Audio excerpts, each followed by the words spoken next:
So today we are honoring 42 veterans from 4 conflicts that defined our country's history throughout the 20th century. Each of those conflicts shaped our country in different ways, but we honor the men and women who served in those conflicts all the same. We are privileged to have one veteran from World War II, U.S. Army Private Vincent Wesley.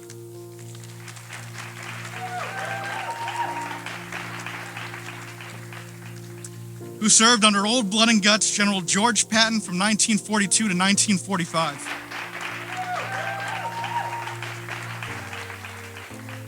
And turned 100 years old this past February. Yeah. Mr. Wesley, please give a wave so you can be recognized. Thank you for your service. World War II was the largest and most conflict the world has ever seen. It gave rise to what Tom Brokaw called the greatest generation. America became what FDR called the arsenal of democracy, and the young men of our country went overseas and defeated the greatest evil the world has ever known. They saved the world.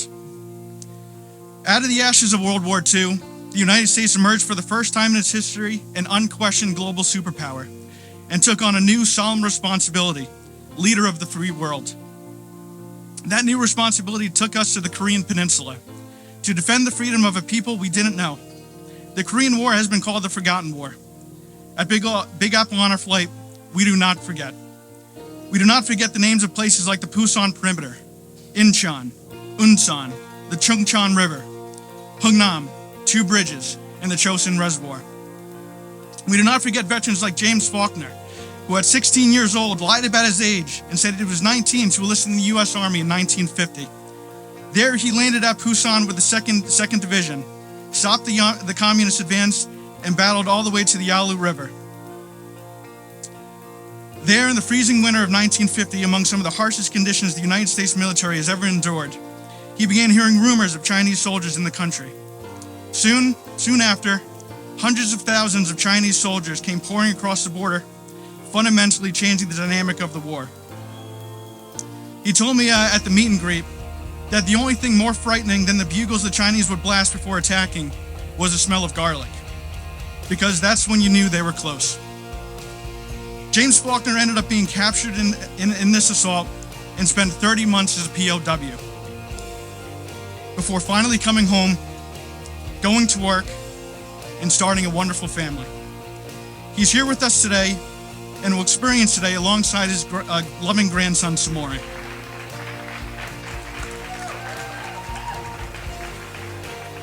Thank you, Mr. Faulkner. Ultimately, freedom was saved on the Korean Peninsula thanks to those who sacrificed there. If all the Korean War veterans, if you could please stand if you're able, or wave so that you can be recognized. Thank you for your service. After the Korean War, the world entered a new kind of war. A Cold War where adversaries engaged in a global game of chess for power and influence. They went to serve our country to prevent and pull the world back from the brink of nuclear war. From 1956 to 1961, Leon Wallace was a mechanic for Strategic Air Command who kept a watchful eye over the waters of the Pacific, serving on places like Guam, Iwo Jima, Okinawa, and the Philippine Islands. His motto, "You call, we haul." So eventually our country's path during the 20th century brought our young men and women to the jungles of Vietnam, where the battle lines were not so clear. Not just in Vietnam, but at home as well. Still, our country's heroes answer the call as they have in the past. There are men like Mark Ginsburg, who was a combat medic during the Tet Offensive. There were women like Monica Laksagni, who was one of the few females that served in the medical corps in country during the war. And then there was Arthur Bruce of the 1st Marine Division, whose father was part of the Triple Nickels, who were the first black paratroopers in the Army during World War II. He served in Da Nang.